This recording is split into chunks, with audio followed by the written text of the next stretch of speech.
right, I think we're ready to go. Okay, good evening. We are here for bargaining session number 6. It is November 8th, 2022, and if we could just go around and introduce ourselves. My name is Christine Schroed. I am the chief negotiator for the district. Tyson Vilwalk, Director of Professional Standards for the district. Carter Morrison, Assistant Superintendent for Finance of the district. Don Calderon, Director of Risk Management and Employee Benefits for the school district. Jeff Raymond, Principal at Indiantown Middle School, representing the district. Mary White, Director of Curriculum and Instruction. Pat Holtz, MCEA. Susan Rayo, MCEA. Lonnie Barch, MCEA. Karen Resnity, President, Martin County Education Association. Gary Simmons, Chief Negotiator, MCEA from FEA. Matt Theobald, Martin County High School, MCEA. Maurice Bonner, Director of Human Resources for the district. Julie Sessa, Assistant Superintendent of Human Resources for the district. Carter. John Malay, Superintendent. County Schools, good to see you all. Shay. Okay, we usually start out these sessions with a recap of the previous week's session, so I am prepared to do that. On November 2nd, MCEA and the school district met at the Stewart Learning Center for the 5th bargaining session of the 22-23 school year. We discussed first the MOA regarding millage. The parties were able to reach a tentative agreement on the MOA as follows. Millage stipends will be paid in a lump sum on the first pay date in September of each year, and then a true-up will be paid each December thereafter. We included and changed the language a little bit in the MOA to previous agreements that we had reached regarding the millage. And then the awards remained as follows. 1 to 5 years experience would be $1,800, 6 to 9 years would be $5,000, 10 to 13 years would be $8,000, and then 14 or more years experience would be $10,050. I know we had a lot of changes going back and forth, and our agreement was a little messy, so we're going to work through that language today, and hopefully we can get a clean copy for everyone to sign. An updated financial counterproposal was submitted by MCEA. It was as follows. The performance pay would have annual contracts under highly effective receiving $1,800, effective receiving $1,350, and then the professional services contract employees for highly effective would receive $1,350, effective would receive $1,350. The total cost of this proposal was $1.9 million approximately. MCEA also proposed a salary increase. They wanted to use the entirety of the TSIA funds as follows to increase all employee salaries. For PSC, the salary would be increased by $1,360, and then for annual contract, it would be increased by $1,020. The total cost of this salary increase proposal was $1,210,739. The total cost of the entire proposal, which would be salary increase plus performance pay, was $3.296 million. There was also language proposed regarding leapfrogging. The language stated, no current instructional employee shall receive less than the current instructional salary schedule for initial placement based on years of experience, even if the employee's current base pay plus applicable performance pay sums to a lesser amount. There were no increases to the base minimum offered in the financial proposal. The parties were able to briefly discuss the financial proposal amongst the teams, and both sides did have the opportunity to ask questions and seek clarification. There was a brief caucus held to discuss the financial proposal, and the school district indicated that they would need additional time to examine the proposal and then bring it back to the school board. Session number 5 was then concluded to allow additional time and respond, and now here we are tonight. I just have one comment. I think when you were talking the millage, you said that the true-up would be in December, and my recollection was that the true-up would be in the first pay date in December to keep it consistent with the September? Yes, we Okay. did discuss, that's correct, we Okay. did. So thank you for clarifying that. So tonight, we have some counter proposals. For the MOA, we did have one minor language change that we wanted to bring to your attention that we believe would clarify. Tyson, do you have the MOA there?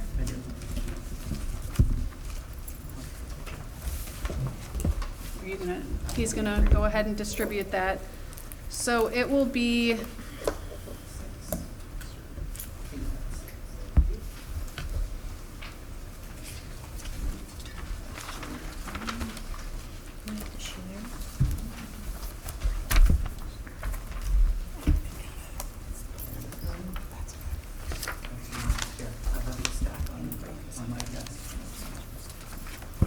starting on line 30. This paragraph was just tweaked a little bit to reflect that you have to be, this wasn't, I don't think the changes, this was the change. It didn't show up here. So this is not a correct copy here. The language we were proposing, hold on, I can pull it up on my computer. The non-renewed employee language? Yes, if they were non-renewed but rehired. What we were going to tweak that language to say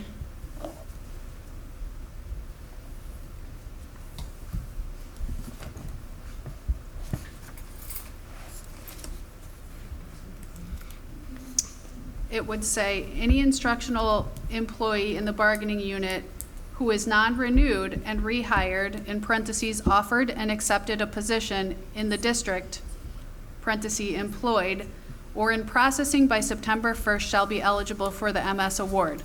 The millage will be paid out to active employees in good standing within 30 days of entering into the payroll system. So the language that was added was to active employees in good standing within 30 days of entering the payroll system.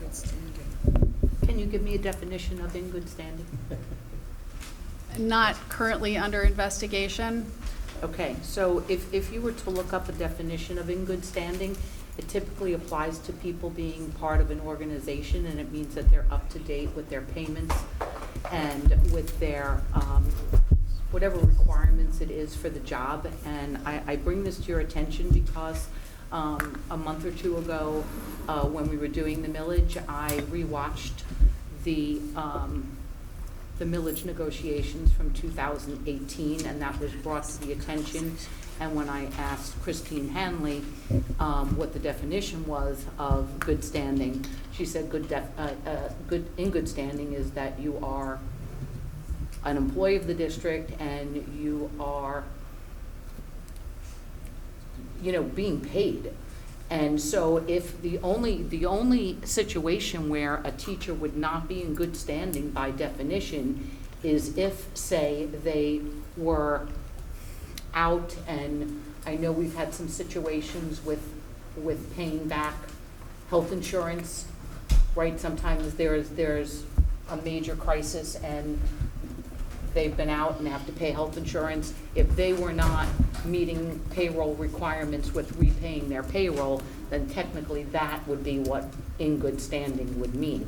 And I asked this question, and I bring this out here because we have had situations where someone was, according to your definition, not being on discipline, and for no reason they come back and the investigation was unfounded, or it was, I don't know, a letter of conversation, and they don't get the millage.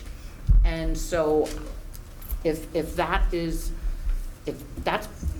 why we took it out. That's exactly why we took it out.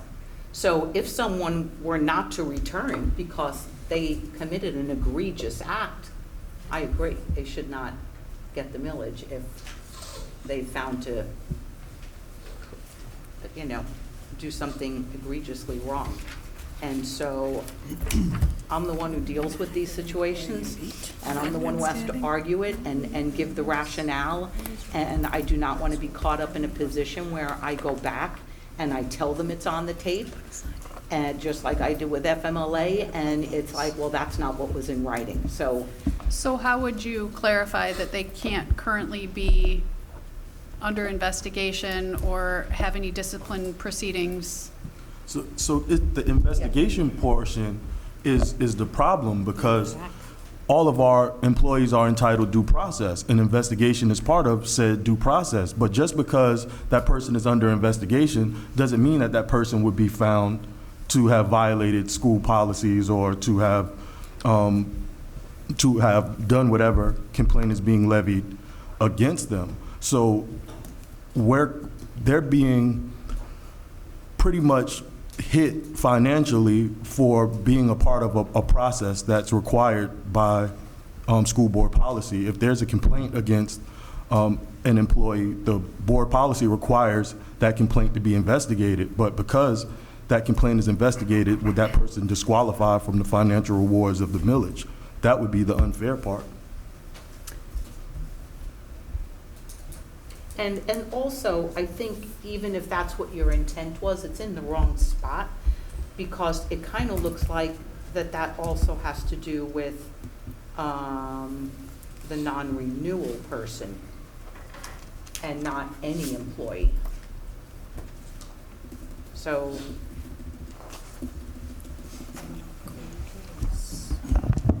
I apologize for printing the version that was not our latest edits.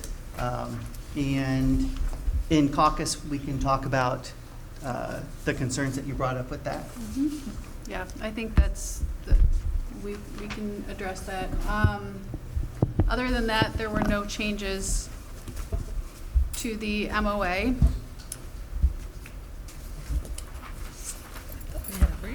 Yeah, I thought we agreed on this last week, Without changes. without any changes. We did. It was just clarifying that language, so there was no confusion should that situation arise. But then when you start changing it, then it's no longer agreed to. yeah, that's not clarifying language, clarification. that's That's additional language. Yes. Okay, we can talk about that in caucus, as Okay. Tyson said. So the next, we do have a financial counter proposal. We looked at your financial proposal and, did all of the numbers and realized it didn't comply. Again, I know we keep going back and forth with this, but we feel that it wasn't in compliance because it didn't raise the base minimum. And that language is 1012.22, section 5A2.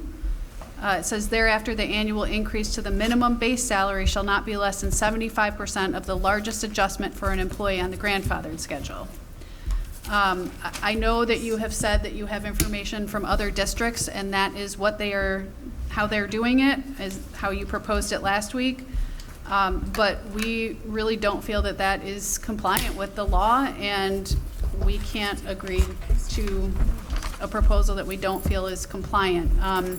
We don't have any DOE-approved agreements, and so we're not sure what other districts are doing, but we're going to stick with a proposal that we feel is legally sound. So what we did was we're going to present two scenarios, and Mr. Morrison is going to present them and project them up on the screen. But basically, scenario A, it uses the first 50% of those TSIA funds to raise the base minimum to $48,700, and then it combines the remaining 50% with the local funds of $1.3 million for performance pay.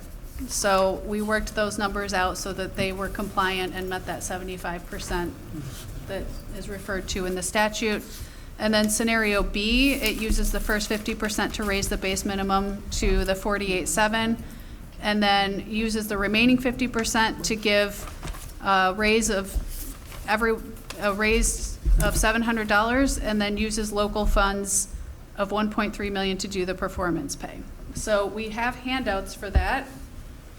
But while I'm handing this out, I also want to touch on an MOU that Dr. Millay brought in about bonuses, referral bonuses for referring bus operators. We intend for it to apply to all bargaining unit members, and they would receive, each referral would receive $500 minus applicable taxes and deductions, limit of $5,000 per year. I know that they're doing this in another county and it has been successful. And so that's what we're basing this off of, so we would.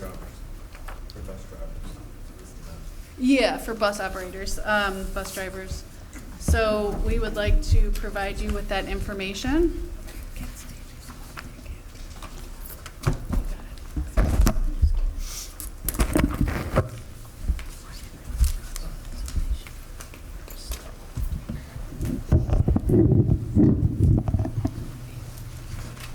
I'll just do it from here. You can do it. Yeah. So just to clarify, these are two options. It doesn't matter which one you choose. We just wanted to give you the option to take a look at both of them.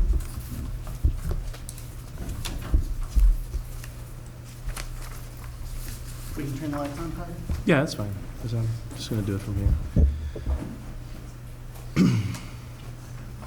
So scenario A, and I just want to make some general comments with the proposals that you have in front of you.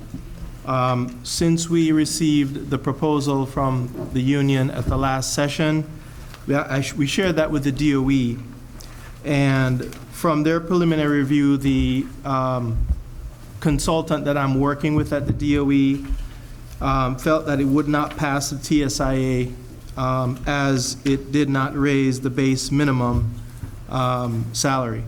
In some instances, various districts have issued to the DOE 3 or 4 proposals that, you know, they're trying to work through. The issue becomes that we're trying to comply with 3 statutes at the same time. One is the TSIA rules, the second is performance pay rules, and third, which has been referred to as the troublemaker language, is the after you pass 47.5 thereafter, the annual increase to the base minimum shall not be less than 75% of the largest adjustment on the grandfathered schedule. So, for example, Gary, the districts that you shared with us on that email that you shared with us the last time, Charlotte, for example, had to raise their base minimum by $3,530, Indian River by $874, Brevard $1,725, Osceola $1,000, and Okeechobee, as we know, they went to $48,000 by raising their base minimum about $1,675. So we're working through the issue of raising the base minimum pay to comply with the TSIA rules. As we have mentioned, the base minimum pay we're proposing to raise to $48,700, which is a $1,200 increase in the base minimum salary on the performance schedule. Therefore, 75% kind of caps the PSC teachers at $900. So if you would just kind of hold your questions, and I'll show you what we're kind of working with in the 2 proposals. So as Christy said, on the scenario A, we're using the first 50% to raise the base minimum to $48,700. Then we'd use the remaining 50% plus the $1.3 million for performance pay. So your budget is now $1.8 million in scenario A, and we distribute those based on the evaluations and the scores of highly effective and effective. You can see we could do the $1,800 for highly effective and the $1,350. However, because we're raising the base minimum pay as required, we're capped on the PSC at $900, and 50% of that is $450. If you flip to 40, and the 47.5, using the 47.5, you'll see as I shared with you last time on question number 10, subsection 2, that you must use the first 50% as required. If you go to page 2, or scenario B rather, scenario B uses the first 50% to raise the TSIA, to raise the base minimum to $48,700. Then I'm also using my 1.3 million for performance pay. However, here's my flexibility because I'm above 47.5. I can now use my remaining 50% to give an across-the-board raise of $700. So if I'm a PSC teacher, theoretically, I know I'm going to get $700 because that's the flexibility we're exercising using the remaining 50% of the TSIA. Plus, if I'm highly effective, I get an additional $900 through the performance pay mechanism. That complies with the statute. When I discussed this with the DOE, they said that they felt that this would comply with I call it the three-legged stool. One is the TSIA rules, second, performance pay, and also the base minimum requirement being the 75% on the grandfathered schedule. So the union had proposed annual contract at $1,800 per person for performance pay. We're proposed at annual contract AC. We're proposing $1,200. The AC would receive $1,020 from the TSIA in your proposal. AC would receive $1,200 in the minimum base going up. On the PSC, you had proposed $1,350. Now, the $1,350 we have concerns that would not necessarily comply either because we're raising the base minimum by the $1,200, so 75% of that, the $1,350 would exceed that.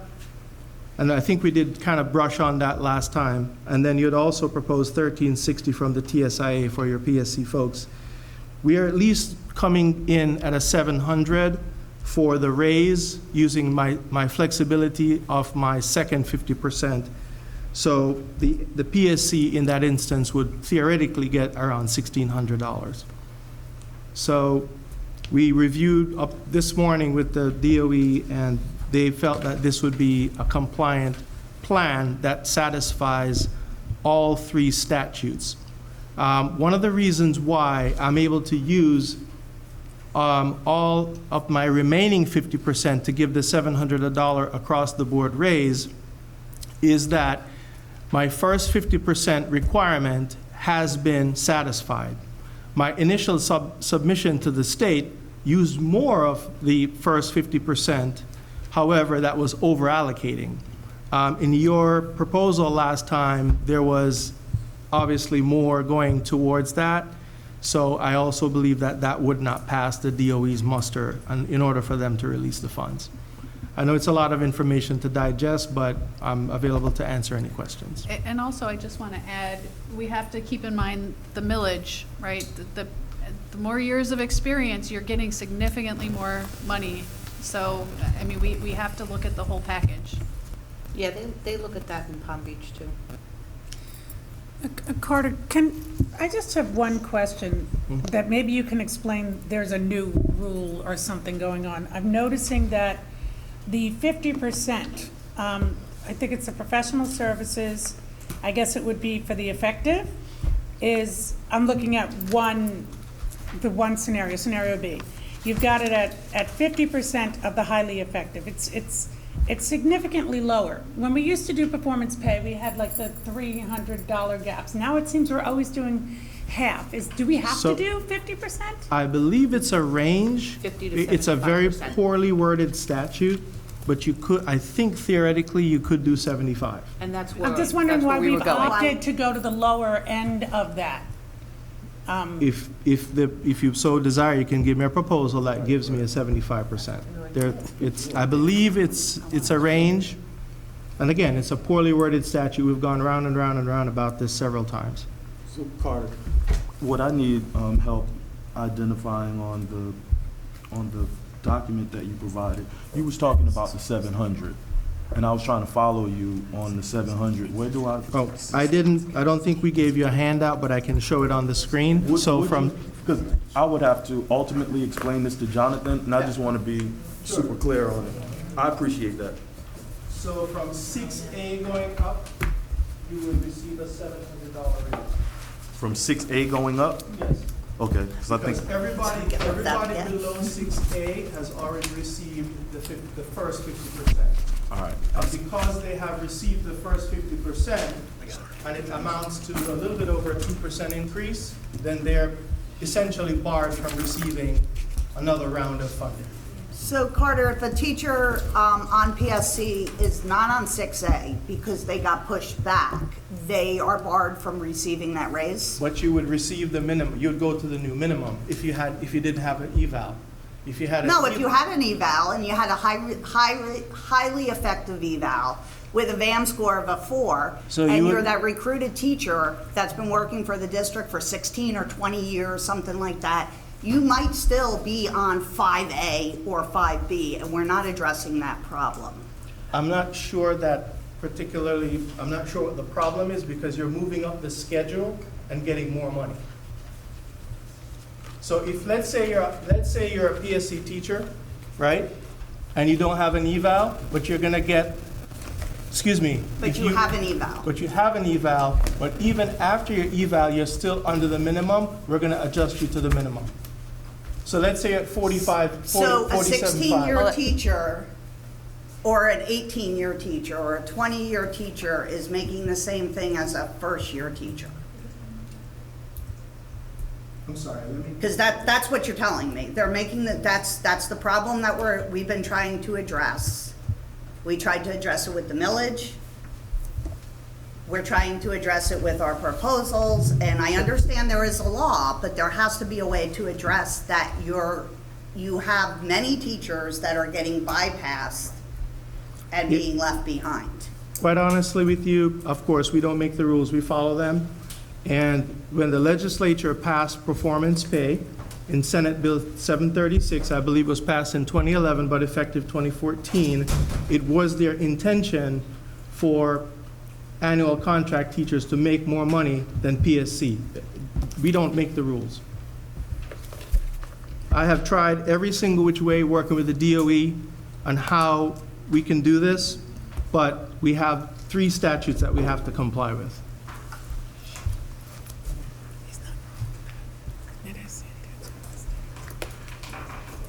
There you go, fixed. There's no law for that.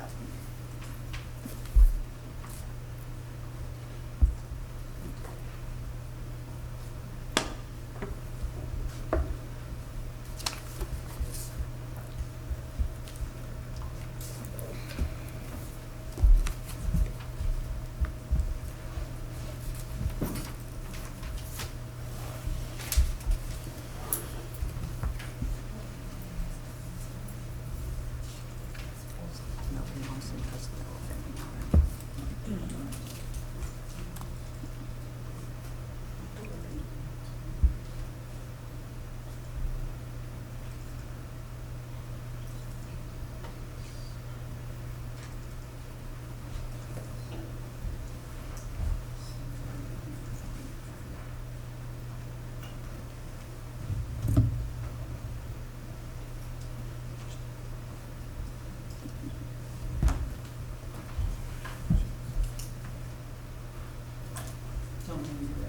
It's moving.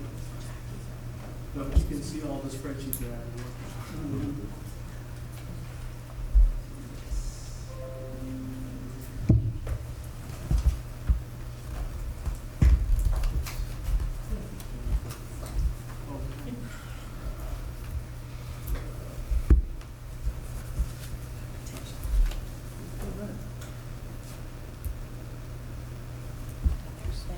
So right here, Mary, from 6A up the schedule or down the schedule now learning is where I can use my flexibility with the remaining 50% to give an across-the-board increase of $700, which satisfies my second 50% funding. My first 50%, let's say, let me show you. Here, if I were to delete the 700 and make that 0, over here you can see a little bit between the 2 schedules, a little bit off by $6,000. But that satisfies my requirement. And then whatever I make on here, that $1,200, 75% is $900. I'm capped at $900.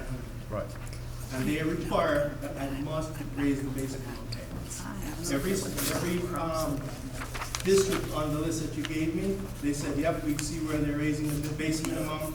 It may have been a separate proposal that comes along to what you had provided with me, but all districts are raising, at least the districts that we required, we checked into, are raising their base minimum.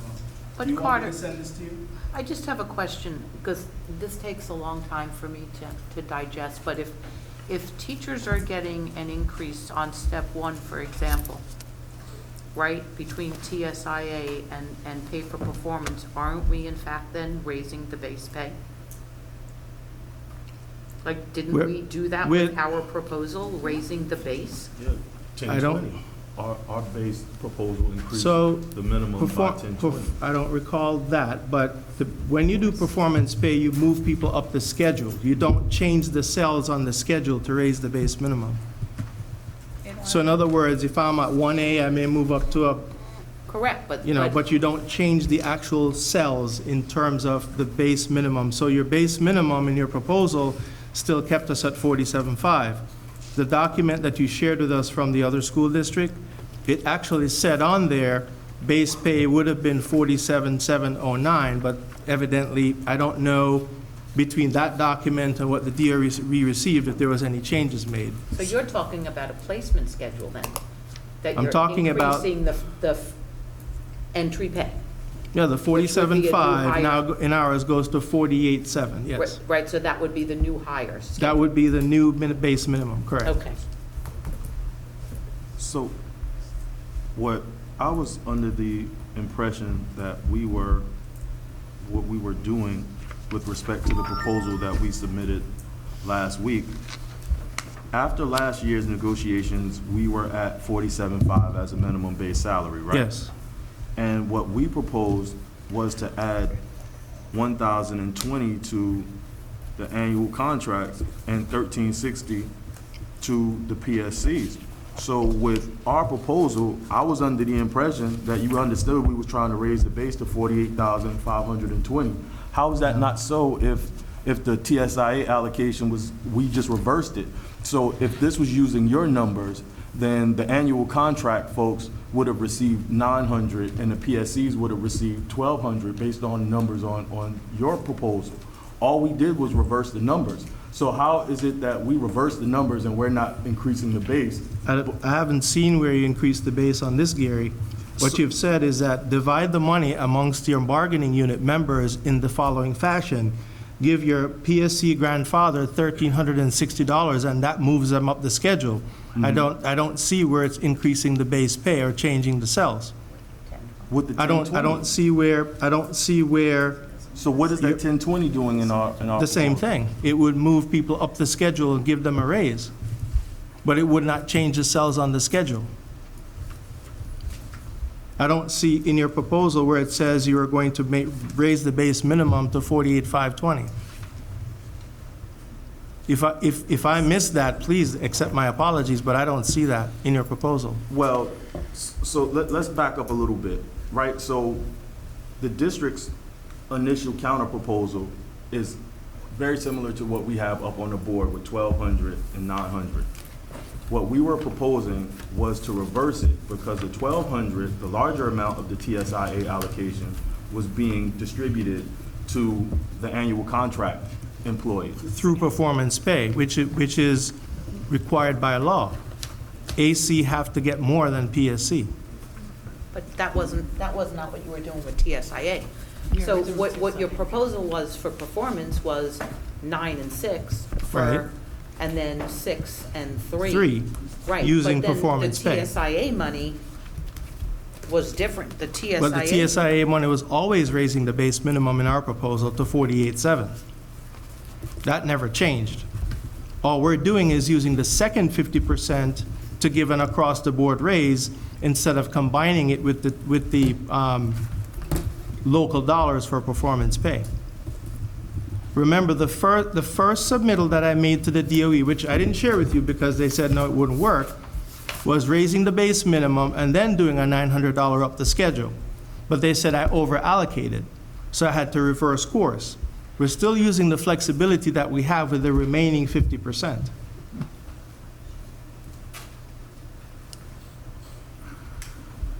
So I can email this to you, Gary, so you have an electronic version. Please do.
After my printing the wrong millage.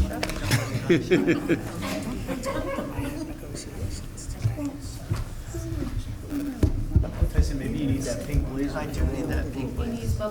Confidence. Laptop's dead. Tell me when you want me to unmute the projector. Okay, we're gonna stop drinking. Oh, he was doing that on Friday night.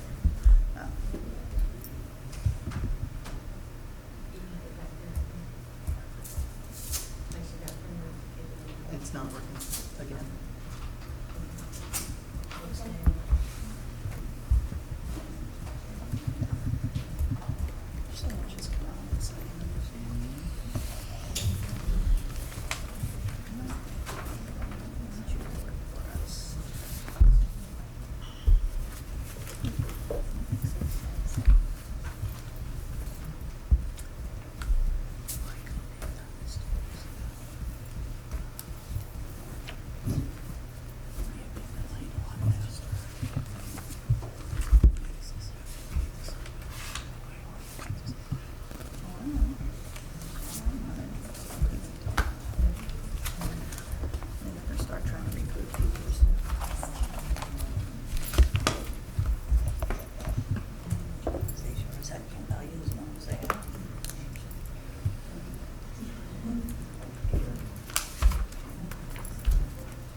So Gary, what might be confusing to all of us is the document that you gave us last time for the other school district. It says no change in base. Will give current staff the following increase, and you divide up the money. So this signaled to me that this other district was not raising the base minimum pay, because all of the money was divided amongst the current staff and there was no change to the salary schedule. Yeah, So if there is, then their base pay changed. correct, because I subsequently found out from the DOE that their base is going to go up by $874. Right. I don't have that. Right, they went up by $874 because they reversed it. So the PSCs got the larger amount while the annual contracts got the $874. So that brought their minimum salary base $874 higher than last year's minimum base So how salary. are they funding it? Because all the money here has been divided amongst the staff. There has been no change to the base salary. I'll get it because I got the whole spreadsheet from them. So Okay. I can't read it like you can, so I'll just send you the spreadsheet, and you may be able, and I'm being completely serious Sure. with this. You may be able to see what I can't explain to you. Sure, So that's I'll send you their spreadsheet, because they were gracious enough to send me everything with all of their formulas. Sure. So I'll happily send that over to you. Okay. Jerry, was it approved by DOE? To my knowledge, it was. Because what we found out is when we call DOE, they have different consultants work. Every district that sends things in, they say you can't really hardly even compare districts, because everybody's bases are different, their unions are different, and they won't hesitate to tell us we can't really do anything until we get final things. Right. I was informed that that district, and shall remain nameless, would not have something approved until potentially the middle of December. That's what I was told. Okay. I can So- find out. I can double check and find out. Please do. Yes, absolutely.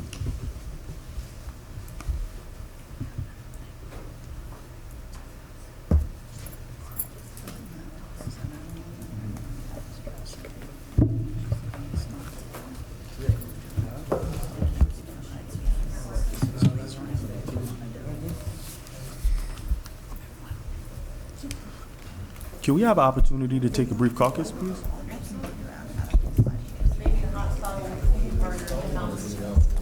I can probably forward it. I've got it. They don't want to do. I just want to make sure I sent the right message. So we're going off the record.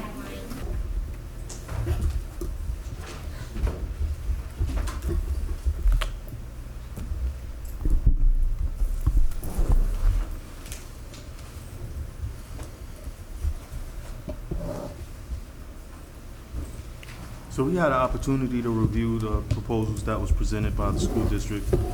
We're gonna have to take opportunity to review it closely and offer a counter proposal in our next session, scheduled for the 17th.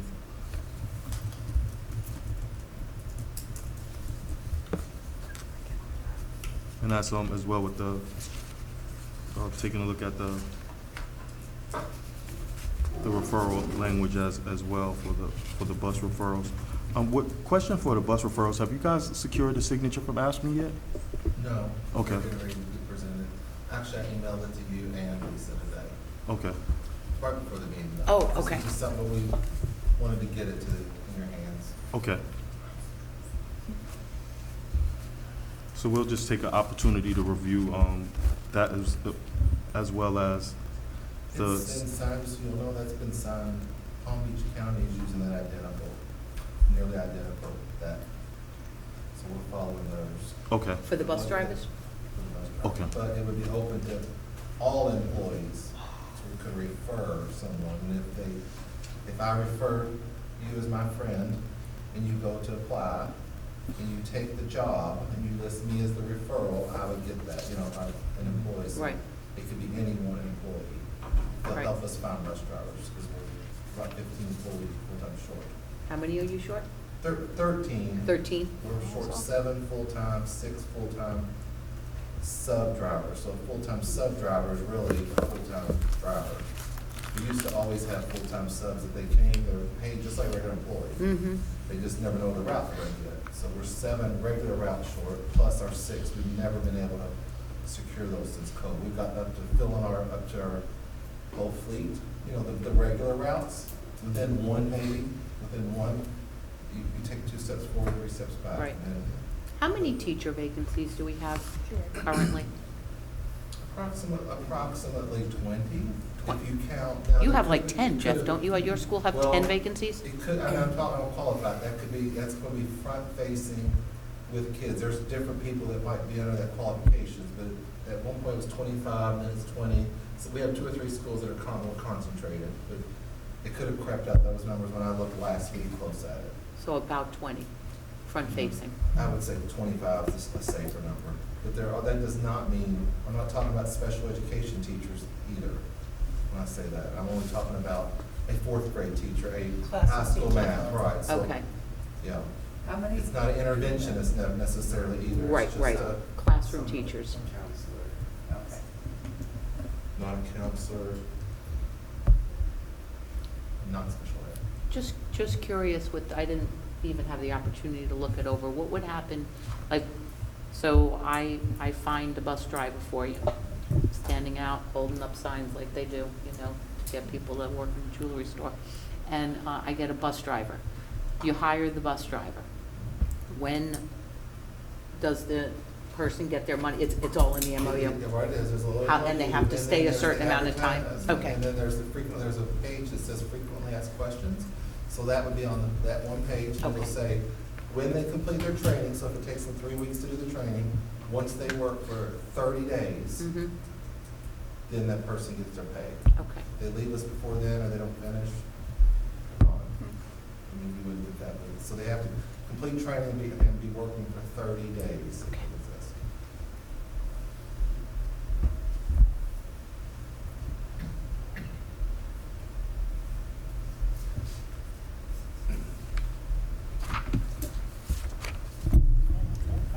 Yeah, that's all on Is us. that, so I wanted to clarify something with the MOA. I think where the confusion occurred was we had language in there from when the payouts were going to be over a course of months. And so it wouldn't impact that scenario because if the employee left after 1 month, they wouldn't get the entire lump sum of the payout. So I think what we're trying to do, and maybe not artfully done, was clarify that an employee has to be active to receive that payout. They can't just be renewed. And it mirrors the previous language where you were receiving the lump sum. So I think if we can tweak the language, let me pull it up for you. To say,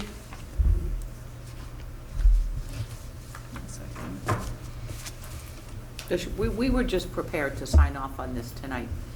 yeah, I Because it think, was agreed upon, and we were just fixing, you know, Yeah. the dates, the second pay date in the first pay date in. right, right, So, but now this is language that we intentionally struck, correct. and we didn't have to strike it because it was no longer a mirror, it was a new agreement. And I think that the good standing, you know, we certainly understand the concerns with that being somewhat vague, but I think to capture kind of what we're saying is, in order to receive the award, they have to complete the academic year, the previous year, be renewed for the next academic year, and be an active employee on the day of the payout. Right? That doesn't preclude them from leaving after, I mean, honestly, if that's what somebody wants to do, but just be an active employee on the day that it's paid out. So when we Well- define active, is just someone that's currently on the payroll? Correct. Okay. There's no other stipulations to that. You're active, you're in the payroll system, and we wouldn't remove the other language for people who are in Non-renewed. processing or non-renewed. So I think that was what we were trying to capture there, so if you're okay with that language, We can present it next. yeah. Then Yeah, next let's week. present it, so we can read it and know what Yeah. we're signing off on. Yeah, we can email that to you as well, so you can take a look at the That'll be great. red line version. That'll be great. Thank you.